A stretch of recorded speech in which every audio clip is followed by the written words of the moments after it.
Shabbat Shalom, Heritage Church. Louann and I want to welcome you into our home. We're away this week in Branson having a vacation time with Louann's family and our grandchildren for the first time. But Wes told me that he was planning on talking about the Sabbath, Shabbat, and we wanted to figure out a way that Louann and I could participate in the service this week. And so we're welcoming you into our home. It's great that it's Friday night because normally we would be preparing to have Shabbat here at our home. And we just want to share with you some things that we've experienced over the years, especially having lived in Israel for 13 years, and some things that we learned there and some things that we've incorporated into our own lives and our families. So I'm going to let Louann talk a little bit about that first. Let me start by telling you a little bit about the Shabbat in Israel and what we experienced. First of all, I'm going to start with the scripture. In Genesis chapter 2, verse 1, it says, "Thus the heavens and the earth and all of the host of them were finished. And on the seventh day God ended his work which he had done, and he rested on the seventh day from all of his work which he had done." So the Shabbat it's a command for us to rest. And in Israel, the Shabbat starts at sundown on Friday night and ends at sundown on Saturday night. And you feel this natural rhythm as you get toward the end of the week, toward Shabbat, life sort of slows down. I can think just about like the flowers on the table. That was something that you always looked forward to on Friday afternoons because it is part of the tradition that the husband will bring home a bouquet of flowers to his wife every Friday as a token of his love and appreciation for everything that she does to set the spiritual tone in the home. And it also beautifies the experience of Shabbat and brings just a gift of pleasure and thankfulness to the wife, but also to the Shabbat table. And those flower vendors would turn up on Friday afternoons, and you could stop and buy a dozen roses for $4 or whatever, and just come home and have those flowers on the table. So we've got some flowers on the table for you to enjoy virtually today. We need this now more than ever in our society. We have to carve out sacred time, and I really believe that it can't just be our Sunday experience. Our faith is lived out in our home and lived out in our relationships with one another and with our children. And God's called us to be the priests of our home, and our home is supposed to be a refuge and a haven and a place where we can experience restoration in our lives and in our relationships, and where we teach and impart. And it's not just a church experience. I really believe with all my heart that church isn't enough. It has to start with the home.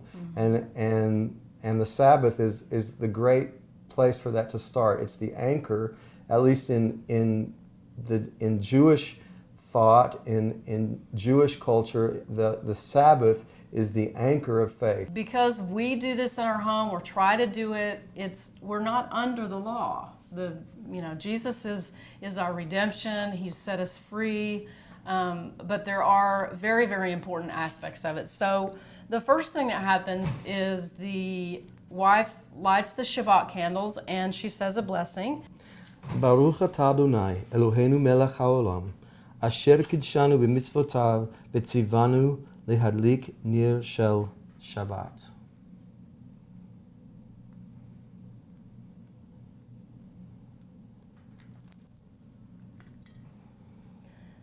Blessed are you, O Lord our God, King of the universe, who commands us to kindle the Shabbat flame.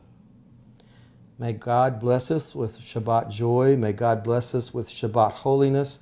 And may God bless us with Shabbat peace. In Deuteronomy chapter 5, we see that the Lord instituted the Sabbath day in Deuteronomy chapter 5 when he said, "Remember the Sabbath day and keep it holy." And I'm not going to read all of that. There's more to that commandment than I've just quoted there. But to me, I see how the Lord has provided grace and mercy in the law. It's not a condemnatory thing. It's not an obligatory thing. It's not something that God's put on our lives to enslave us or to say this is something that you cannot do. But actually there's a wonderful grace and a wonderful boundary in God saying, remember the Sabbath day and keep it holy.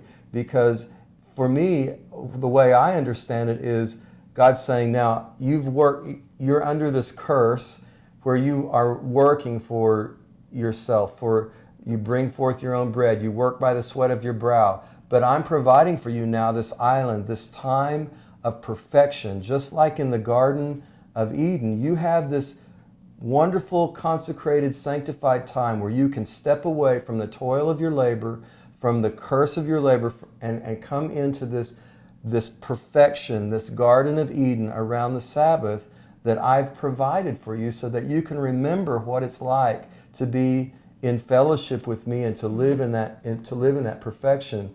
And also, if the Sabbath itself gives such purpose and meaning to our lives, because if we can't set aside time to sit around a table and enjoy the fruit of our labor, the fruit of what God's provided for us, for those 6 days that He's given us to work, and if we just continue on that cycle and don't stop and give thanks to God and rest in the provision that He has, in saying, okay, I'm a part of this creation story. I'm a human being, and I'm stopping in this creation story to remember, God, what you did, and you've provided for me this holy, sanctified time to enjoy the roof over my head, the blessings of my table, my wife, my children. It's the whole reason why I work this 6 days a week. Again, whatever happens in the week, arguments or disagreements or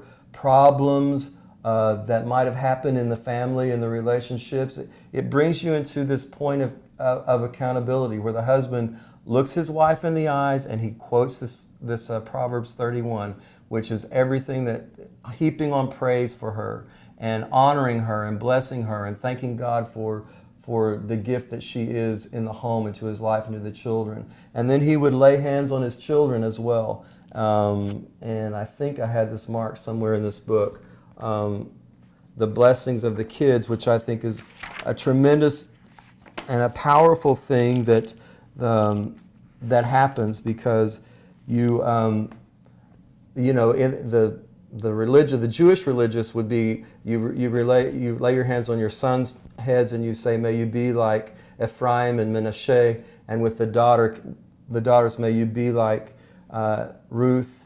Sarah, Leah, and Rachel. And then praying the priestly blessing over them. May the Lord bless you and keep you. May the Lord cause His countenance to shine upon you, and may the Lord give you peace. And then we go on into the celebration of the Sabbath itself. But this lighting of the candles and all the preparations that have been done, it's literally like you're making this invitation into to bring this whole atmosphere into your house, almost like it's personified. And it's even thought of that the Sabbath is like a bride or like a queen, and even referred to as the Sabbath queen. Then we go to the part where we have Kiddush. And Kiddush is the blessing of the wine and the bread. And again, there are lots of thoughts and teachings and traditions about this, but we're familiar with this because of the Lord's Supper. So the first thing that happens is a blessing over a cup of wine, and I don't know if you can see here, but this cup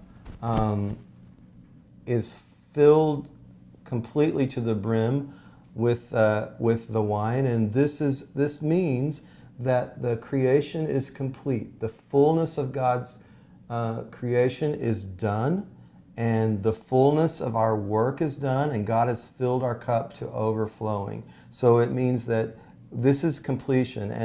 And even the word Shabbat, there's the Hebrew roots for that. Leshevet, shevet means to sit back.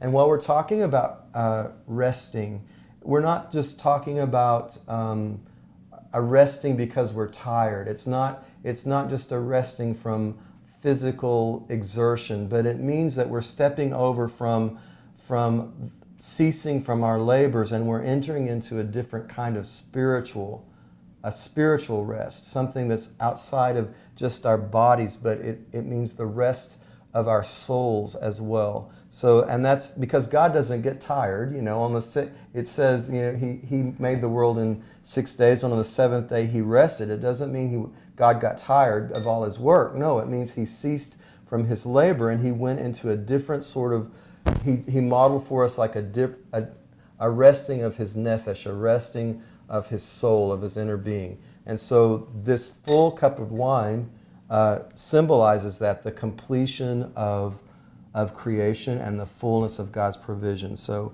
you take the cup of wine and you lift it up. The Father lifts it up and he sings,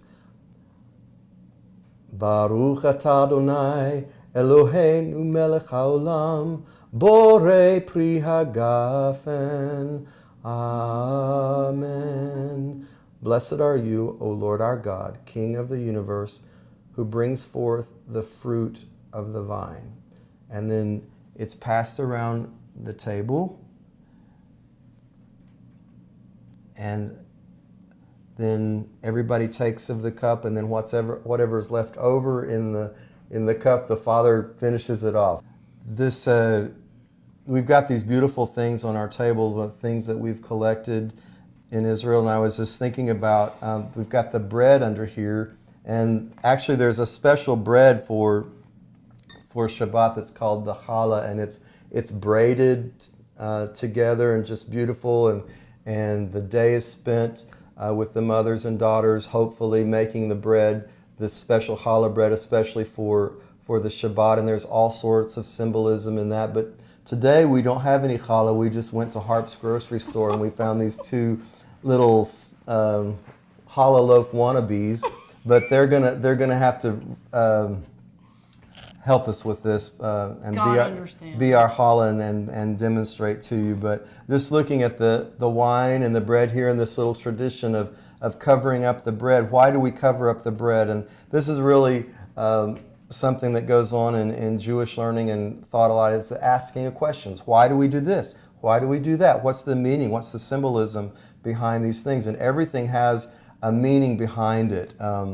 There's a picture of a picture on the wall behind us, and it's of the 7 fruits of Israel, and 2 of those fruits are represented here: the fruit of the vine, grapes, and wheat with the bread. And those are 2 of the 7 blessed species that we get a special blessing from. The Lord said he would bless the land. There are 7 fruits of the land that the Lord said that he would bless Israel with. When they came into the land, he would bless them with barley, wheat, pomegranates, figs, grapes, date honey, and olives.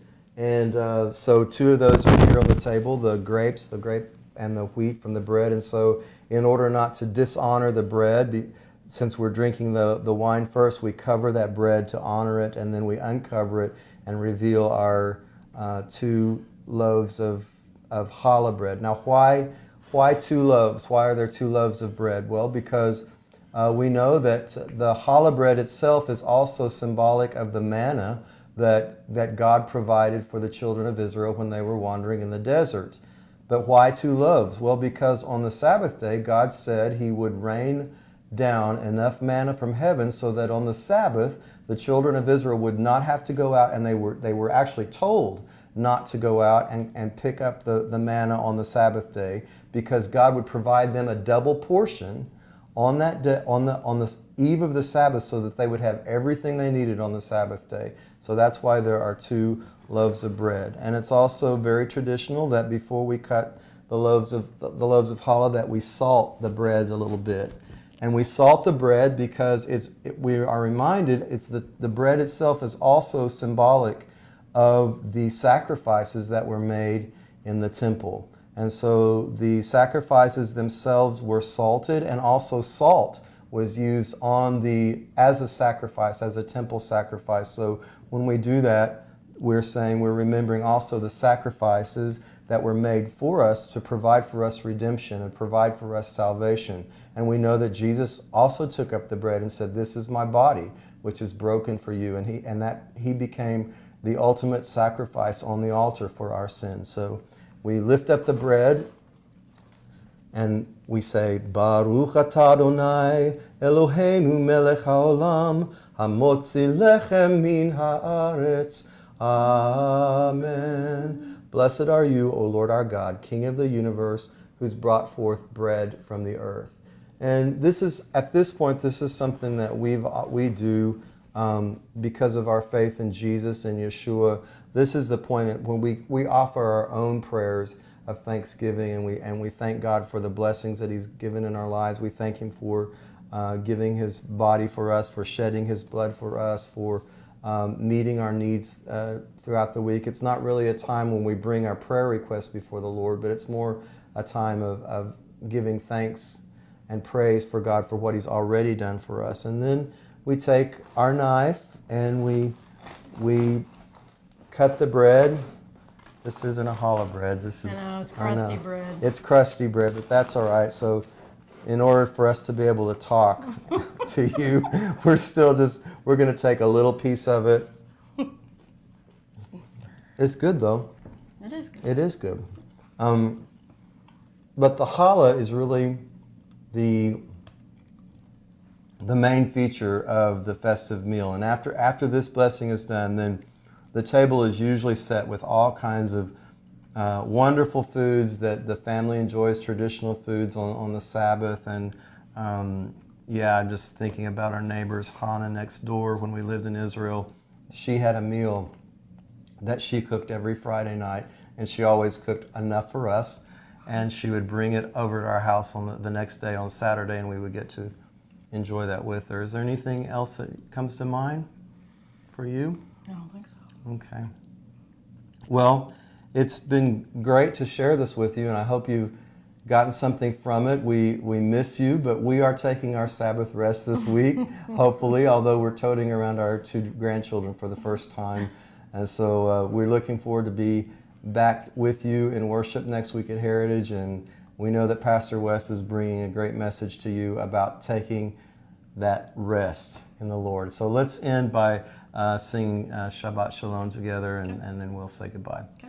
Shabbat Shalom, Shabbat Shalom, Shabbat, Shabbat, Shabbat, Shabbat Shalom, Shabbat Shalom, Shabbat Shalom, Shabbat, Shabbat, Shabbat, Shabbat Shalom, Shabbat, Shabbat, Shabbat, Shabbat Shalom, Shabbat, Shabbat, Shabbat, Shabbat Shalom, Shabbat Shalom, Shabbat Shalom, Shabbat, Shabbat, Shabbat, Shabbat Shalom. Shabbat Shalom, everyone. Good morning.